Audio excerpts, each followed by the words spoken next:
అందరికి మరణాత.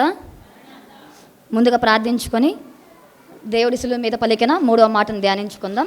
ప్రార్థన. అత్యున్నత సింహాసనము పైన ఆసీనుడవైన గనుడా, జీవంగల మా తండ్రి, నిన్న నేడు నిరంతరం ఏకరీతిగా ఉన్న మా గొప్ప దేవ, రాజులకు రాజా, ప్రభువులకు ప్రభు అయిన తండ్రి, నీ ఘనమైన నామమునకు, మహిమ కలిగిన నామమునకు, ప్రేమ కలిగిన నామమునకు, శక్తి కలిగిన నామమునకు వందనాలు, స్తుతులు, స్తోత్రాలు చెల్లిస్తూ ఉన్నాం తండ్రి. ఈ మహా శుక్రవారం రోజున ఆయన మీరు సులువు మీద పలికిన 7 మాటలు ధ్యానించడానికి మీరు ఇచ్చిన గొప్ప సమయాన్ని బట్టి నీకే కృతజ్ఞతాస్తుతులు చెల్లిస్తూ ఉన్నాం తండ్రి. ఇప్పటి వరకు తండ్రి 2 మాటలు ధ్యానించుకుని ఉండగా 3వ మాటలో మేము తండ్రి యేసయ్య ప్రకటించబడుతూ ఉండగా మీరే నా నోటిని ఒక బౌరధ్వనిగా వాడుకోమని వేడుకుంటూ ఉన్నాం. నా సొంత ఆలోచన కాదు, నా సొంత జ్ఞానము కాదు, నా సొంత తెలివి కాదు, కానీ తండ్రి నీ సిలువ చాట నన్ను మరుగు చేయండి. నా నోటిని తండ్రి యేసయ్య మీ మాటలు ఉంచి చేరిన ప్రతి బిడ్డతో కూడా మీరే మాట్లాడమని వేడుకుంటూ ఉన్నాం. నీ వాక్యంలో శక్తి, నీ వాక్యంలో ఆదరణ, నీ వాక్యంలో బలం, నీ వాక్యంలో నెమ్మది, నీ వాక్యంలో స్వస్థత, నీ వాక్యంలో సమస్తము ఉంటూ ఉండగా తండ్రి యేసయ్య వాక్యం వింటూ ఉన్న ప్రతి ఒక్కరూ కూడా తండ్రి నేను చెప్పబోయేది అర్థం చేసుకునే జ్ఞానాన్ని బిడ్డలకు దయచేయమని వేడుకుంటూ ఉన్నాం. నా నోటి మాట, నా హృదయ ధ్యానము నీ దృష్టికి అంగీకారంగా ఉంచమని వేడుకుంటూ వాక్యమైన యేసుక్రీస్తు పరిశుద్ధ నామములో బ్రతిమలాడి అడిగి పొందుకుని ఉన్నాం మా ప్రియ పరలోకపు తండ్రి. ఆమేన్.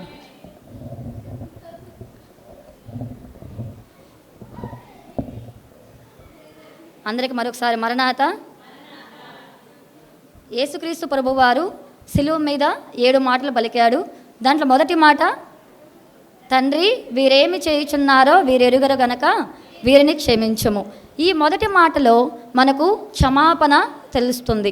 అంటే ఇతరులు మన పట్ల ఏదైనా చేసినప్పుడు, తప్పు చేసినప్పుడు, ఎవరైనా మనల్ని మోసం చేసినప్పుడు అలాంటి వారిని మనం క్షమించేవారుగా ఉండాలని దేవుడు మనకంటే ముందుగా ఒక మాదిరిని చూపించి ఉన్నాడు. అలాగే 2వ మాట, నేడు నీవు నాతో కూడా పరదైసులో ఉందువు. అంటే ఇది రక్షణకరమైన మాట.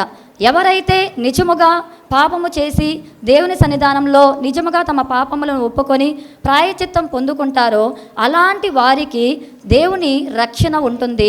దేవుడు మారు మనసును దయచేస్తాడు. ఆ అధికారం ఆయనకు ఉంది అనేసి దేవుని వాక్యం సెలవిస్తూ ఉంది. అలాగే 3వదిగా ఆయన సులువు మీద పడిన మాట ఏంటి అంటే, యోహాను సువార్త 19వ అధ్యాయము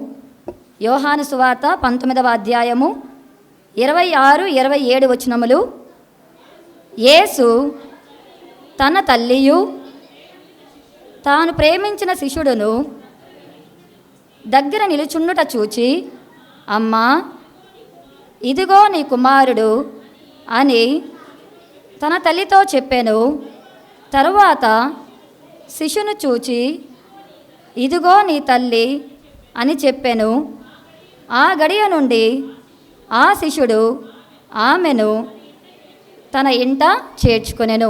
ఈ 3వ మాటలో మనకు దేవుడికి తన తల్లి పట్ల ఉన్న బాధ్యత, కర్తవ్యం ఏమిటో గుర్తు చేస్తూ ఉన్నాడు. అయితే మరియమ్మ గారు పరిశుద్ధాత్మ చేత గర్భం ధరించబడినప్పటికీ కూడా ఆమె ఆ యేసుక్రీస్తు ప్రభు వారిని 9 నెలలు ఆమె గర్భంలో భరించింది.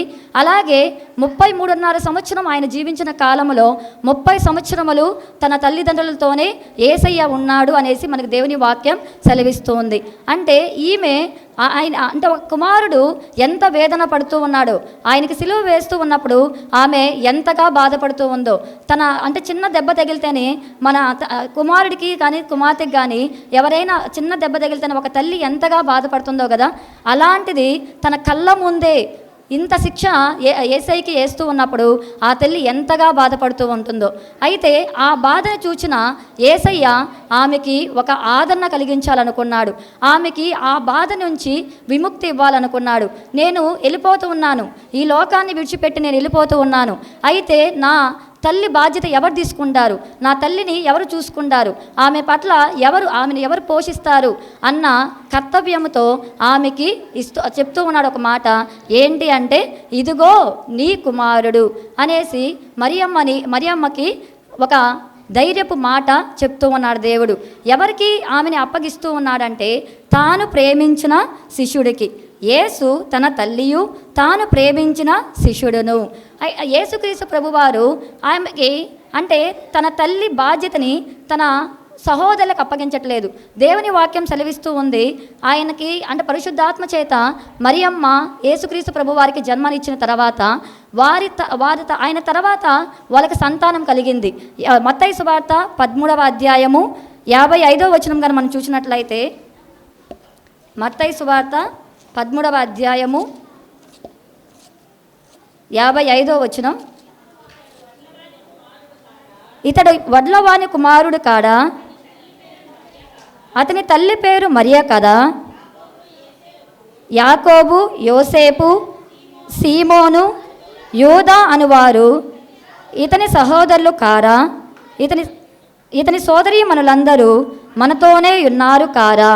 అయితే పరిశుద్ధాత్మ చేత గర్భం ధరించబడిన మరియమ్మకి యేసుక్రీస్తు ప్రభువారు జన్మించిన తర్వాత వారికి, యోసేపుకి, మరియమ్మకి సంతానం కలిగినట్లు దేవుని వాక్యం సెలవిస్తూ ఉంది. ఎంతమంది కుమారుల పేర్లు ఇక్కడ రాయించి ఉంచున్నారంటే 4 కుమారులు ఆమెకు కలిగినట్టు, అలాగే ఆయనతో పాటు సహోదరులు కూడా ఉన్నట్టు దేవుని వాక్యం సెలవిస్తూ ఉంది. అయితే ఆ సమయంలో ఆయన దగ్గర వాళ్ళు ఉన్నట్లయితే దేవుని వాక్యం ఉండలేదు. అంటే ఆ సమయానికి వారు దేవుడి మీద విశ్వాసాన్ని కనపరిచినట్లు దేవుని వాక్యం చెప్తూ ఉంది. అందుకే దేవుని వాక్యం చెప్తూ ఉంది, యోహాను సువార్త 7వ అధ్యాయము 5వ వచనం, యోహాను సువార్త 7వ అధ్యాయము 5వ వచనము, ఆయన సహోదరులైనను ఆయన యందు విశ్వాసం ఉంచలేదు. అయితే ఆయనకి సహోదరులు ఉన్నారు, సోదరిమణులు కూడా ఉన్నారు. కానీ ఆ సమయానికి ఆయన యందు వారు విశ్వాసం ఉంచలేదు. అక్కడ ఆ ప్లేస్లో ఎక్కడైతే ఆయనకి సిలువ వేయబడుతూ ఉందో ఆ సందర్భంలో వీళ్ళెవ్వరూ కూడా మనకు కనిపించటం లేదు. ఒకవేళ వాళ్ళు కానీ ఉండుంటే యేసుక్రీస్తు ప్రభువారు తన తల్లిని వారికే అప్పగించుండే వాళ్ళేమో. కానీ అక్కడ ఎవరు లేరు కాబట్టి తన తల్లి నీ ఎవరు చూసుకుంటారు అని ఆలోచన వచ్చినప్పుడు ఆయనకు కనిపించిన ఒక వ్యక్తి ఎవరు అంటే తాను ప్రేమించిన శిష్యుడు. ఎవరు ఆయన ప్రేమించిన శిష్యుడు అంటే ఈ యేసు ప్రభువారికి 12 మంది శిష్యులని మన దేవుని వాక్యంలో చూస్తూ ఉన్నాం. అందులో ఒకడు ఆయన్ని అప్పగించిన ఇస్కరియోతు యోధ. అయితే మిగతా 11 మందిని ఆయన ప్రేమించలేదా? ఎందుకు బైబిల్ గ్రంథంలో ఎందుకు ఆయన ప్రత్యేకంగా తాను ప్రేమించిన శిష్యుడు అని ప్రకటిస్తూ ఉన్నాడు అంటే దేవుని వాక్యం సెలవిస్తూ ఉంది.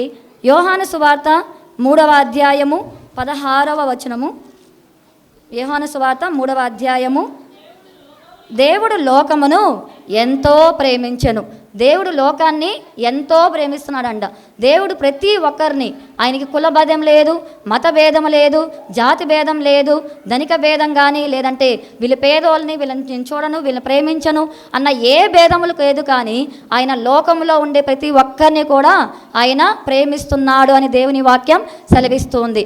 అయితే ఎందుకు అక్కడ ఆయనకు తాను ప్రేమించిన శిష్యుడు అని ఎందుకు చెప్తూ ఉన్నాడంటే రోమీలకు రాసిన పత్రిక, రోమా పత్రిక 8వ అధ్యాయము 35వ వచనం, క్రీస్తు ప్రేమ నుండి మనలను ఎడబాపు వాడేవాడు శ్రమ అయినను, బాధ అయినను, హింస అయినను, కరువైనను, వస్త్రహీనత అయినను, ఉపద్రవమైనను, ఖడ్గమైనను మనలను ఎడబాపున. మనం క్రీస్తు ప్రేమ నుండి ఎప్పుడు దూరం అవుతాం? ఎప్పుడు దేవుని ప్రేమ నుండి మనం ఎడబాపులం అవుతాము అంటే ఏదైనా మనకు శ్రమ కలిగినప్పుడు, ఏదైనా మనకు హింస వచ్చినప్పుడు, ఏదైనా మనకి ఇంకా యేసయ్యని నమ్ముకుంటే మనకి ఇంకా ఈ లోకంలో శ్రమలు వస్తాయి, ఈ లోకంలో హింస వస్తుంది, ఈయన వల్ల నేను చనిపోతాను అన్న సందర్భం ఎప్పుడైతే వస్తుందో అలాంటి సమయంలో మనం ఏం చేస్తామంటే దేవుని ప్రేమ నుండి వెడబాపులం అవుతామనేసి దేవుని వాక్యం సెలవిస్తూ ఉంది. ఆ 11 మంది శిష్యుల్లో ఆ 10 మంది శిష్యులు కూడా ఆయన్ని సిలువ వేసి ఆయన్ని అప్పగించి తీసుకుని వెళ్తూ ఉన్నప్పుడు మిగతా వాళ్ళు అలా అనుకో ఉన్నారేమో, ఆయనతో పాటు వెళ్తే మా ప్రాణాలు పోతాయేమో, మమ్మల్ని కూడా ఏదైనా చేసేస్తారేమో, మమ్మల్ని కూడా సిలువ వేస్తారేమో అని భయపడి మిగతా వాళ్ళందరూ కూడా ఆగిపోయారు. కానీ ఆయనకి ఏ శ్రమ వచ్చినా పర్లేదు, ఆయన కోసం నేను ఏ శ్రమ అయినా భరిస్తాను అనేసి అక్కడ కనిపిస్తూ ఉన్న శిష్యుడు ఎవరు అంటే తాను ప్రేమించిన శిష్యుడు అని దేవుని వాక్యం సెలవిస్తుంది. ఎవరు ఈ శిష్యుడు అంటే యోహాను గారు. యోహాను గారు బైబిల్ గ్రంథంలో మనకు కొత్త నిబంధన పుస్తకములో 5 పుస్తకాలను ఆయన రాసినట్లు దేవుని వాక్యం సెలవిస్తూ ఉంది. అది యోహాను సువార్త, యోహాను రాసిన మొదటి పత్రిక, 2వ పత్రిక, 3వ పత్రిక, అలాగే ఆయన రాసిన ప్రకటన గ్రంథము. అంత గొప్పగా 5 పుస్తకాలు రాయడానికి దేవుడు ఆయన మీద అంత కృపను అనుగ్రహించినట్లు దేవుని వాక్యం సెలవిస్తుంది. కాబట్టి ఎప్పుడైతే ఆయన యేసుక్రీస్తు ప్రభువారు ఆమెతో ఈ మాట చెప్తూ ఉన్నాడో, ఒకసారి యోహాను సువార్త 19వ అధ్యాయము 26, 27 వచనాలు మరొకసారి చదువుకుందాం.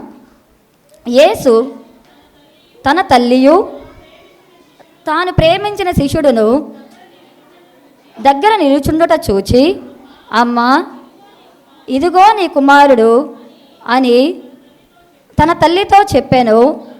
తరువాత శిష్యుని చూచి, ఇదిగో నీ తల్లి అని చెప్పాను.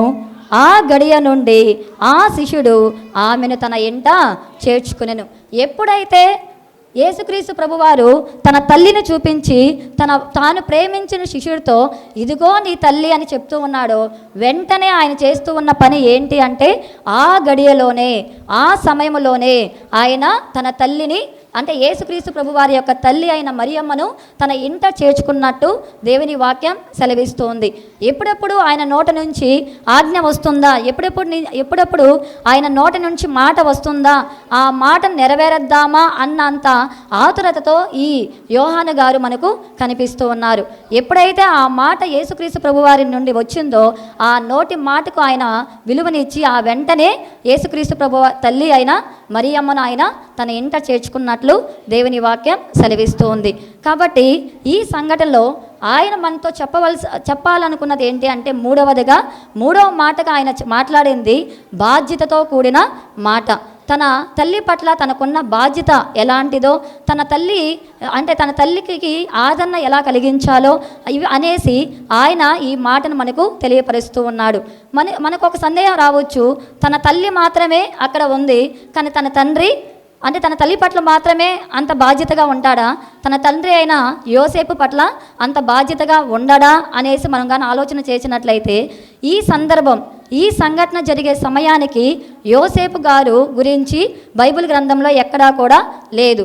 ఆ సమయానికి ఆయన ఉన్నాడో లేక చనిపోయాడో మనకైతే తెలియదు. కానీ ఒకవేళ ఆ సమయానికి ఆయన గాన ఉంటే తన తల్లి పట్ల ఎంత బాధ్యత అయితే తాను కనపరిచాడో అంతే బాధ్యత ఈ లోకపు తండ్రి అయిన యోసేపు పట్ల కూడా ఆయన చూపించి ఉండేవాడు. కాబట్టి ఈ మాటలో మనకు కనిపిస్తూ ఉంది ఏంటి అంటే, తల్లిదండ్రుల బాధ్యత, తన బిడ్డల పట్ల తల్లిదండ్రుల బాధ్యత ఏంటి, అలాగే బిడ్డలైన వారు తన తల్లిదండ్రులకు ఎలాంటి కార్యాలు చేయాలి అనేది మనకు ఈ వాక్యంలో తెలియపరచబడుతూ ఉంది.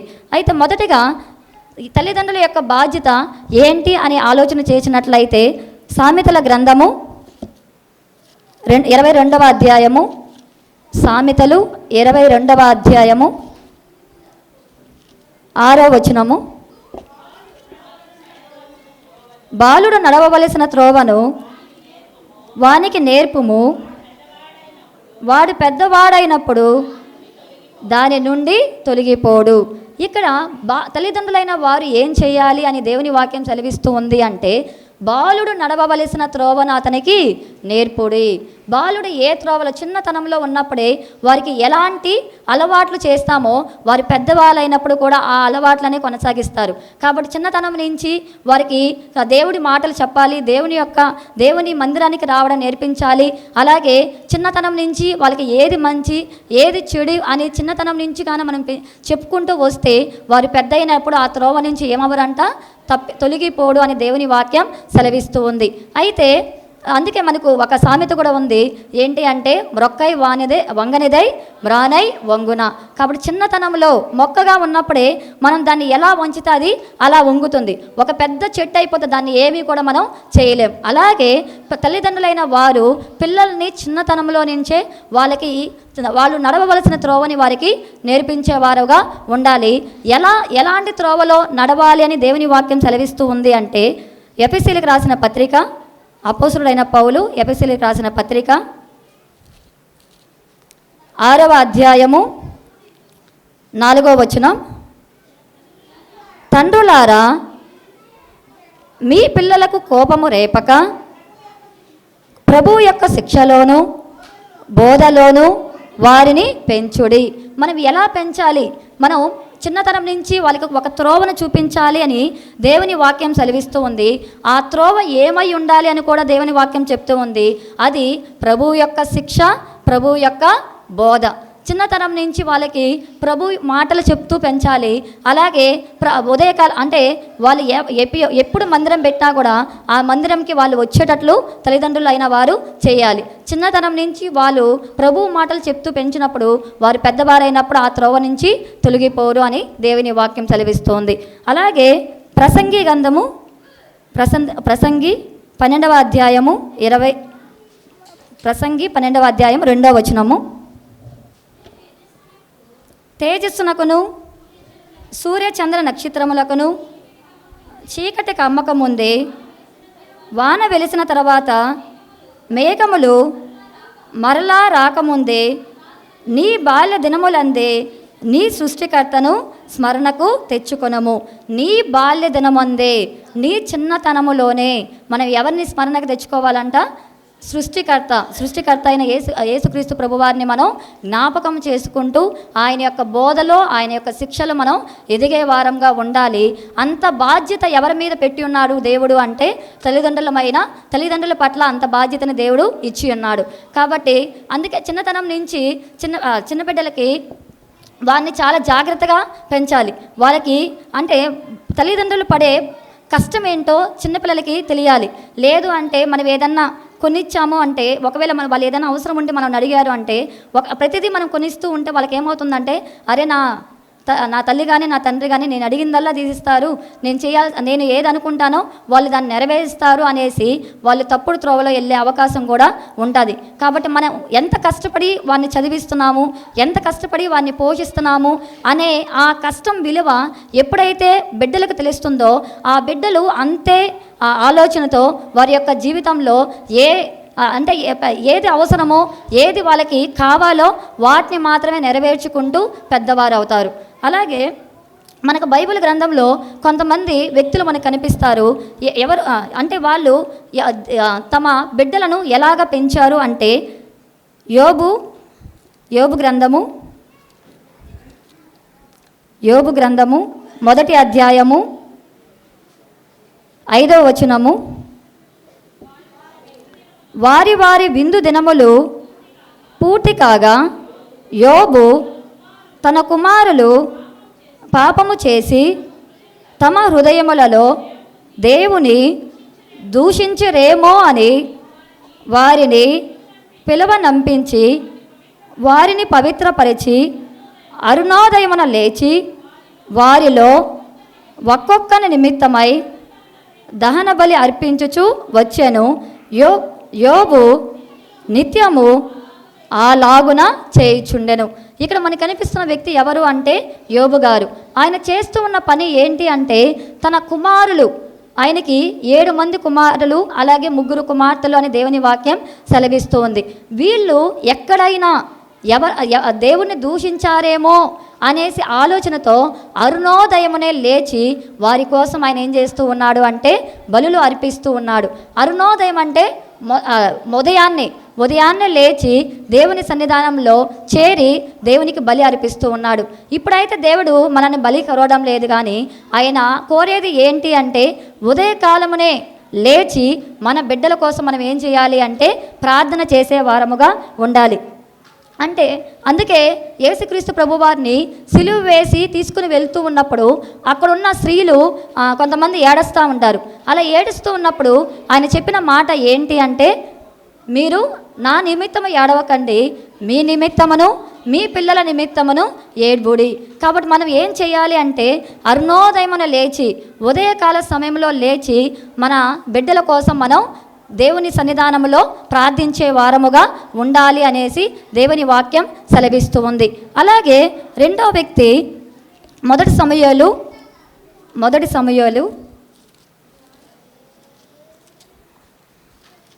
1వ అధ్యాయము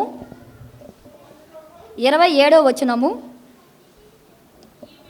ఈ బిడ్డను దయచేయమని యెహోవాతో నేను చేసిన మనవిని ఆయన నాకు అనుగ్రహించెను.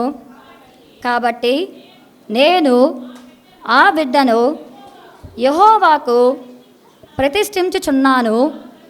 తాను బ్రతుకు దినములన్నిటను వాడు యెహోవాకు ప్రతిష్ఠితుడని చెప్పాను.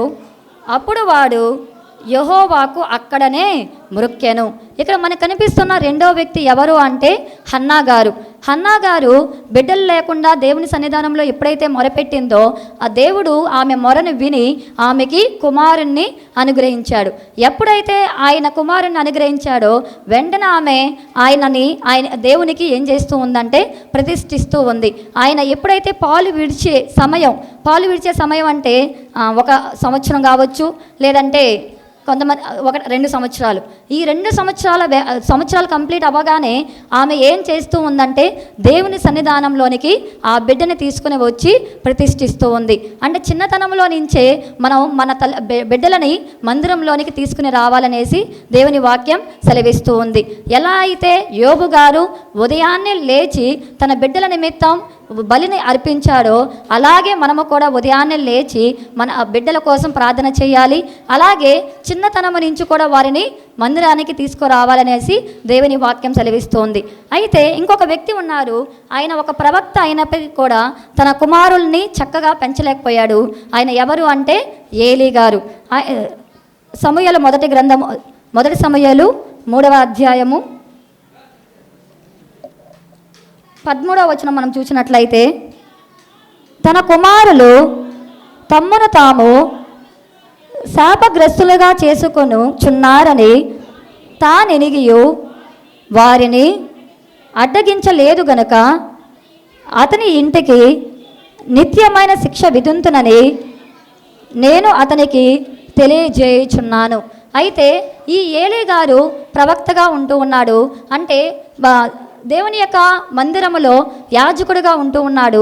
కానీ ఈయనకి తన కుమారుల్ని ఎలా పెంచాలో అది చేయలేకపోయాడు. తన బిడ్డలు దుష్కార్యం చేస్తున్నప్పుడు, దుర్మార్గం చేస్తూ ఉన్నప్పుడు వారిని అడ్డగించలేదు అని దేవుని వాక్యం సెలవిస్తూ ఉంది. తప్పు చేస్తూ ఉన్నప్పుడు ఇది తప్పు అని తల్లిదండ్రులు ఏం చేయాలి అంటే వాళ్ళకి చెప్పి మంచి నడవడిలోనికి తీసుకుని రావాలి. కానీ ఇక్కడ ఏలీ గారు ఏం చేస్తూ ఉన్నారంటే వాళ్ళు తప్పు చేస్తూ ఉన్నప్పటికీ కూడా వారిని మందలించలేదు. కాబట్టి వాళ్ళ యొక్క కుమారుల మరణానికి ఆయన ఒక కారకుడుగా ఉన్నాడు. అందుకే ఎప్పుడైతే ఫిలిస్తీయులు వీళ్ళతో యుద్ధానికి వచ్చారో, ఇశ్రాయేలుతో యుద్ధం చేయడానికి వచ్చినప్పుడు 4వ అధ్యాయము 17వ వచనము,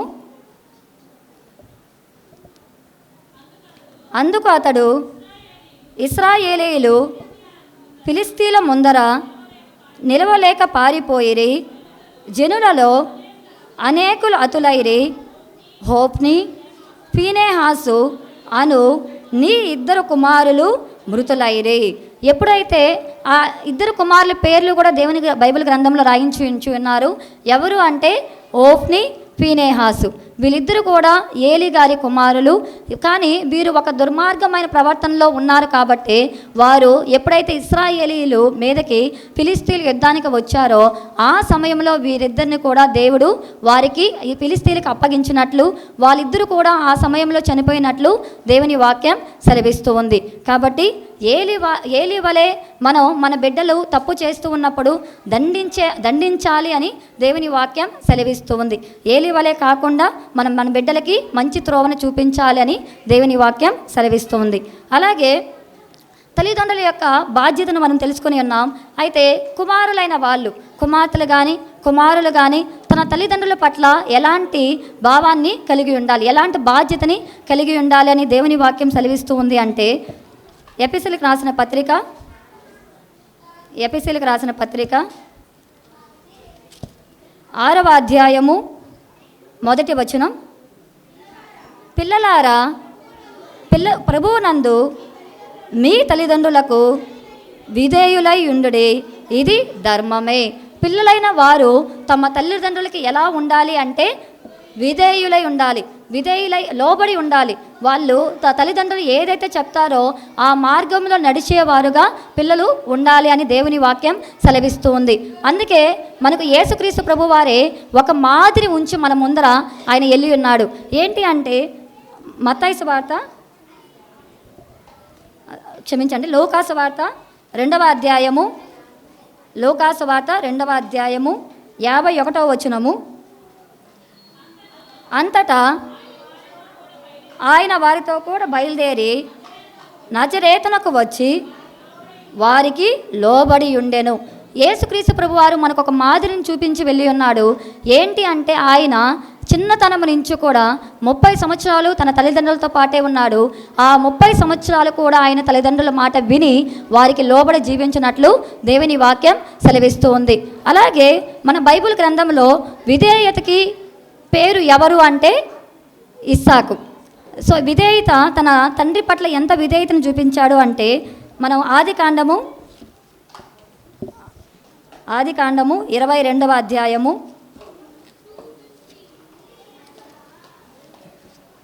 22వ అధ్యాయము 7 నుండి 8 వచనములు.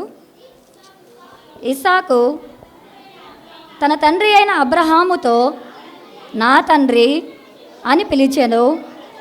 అందుకతడు ఏమి నా కుమారుడా అనెను. అప్పుడు అతడు నిప్పును కట్టెలను ఉన్నవి గాని దహన బలికి గొర్రెపిల్ల ఏది అని అడగగా అబ్రహాము నా కుమారుడా, దేవుడే దహన బలికి గొర్రెపిల్లను చూచుకొనని చెప్పాను.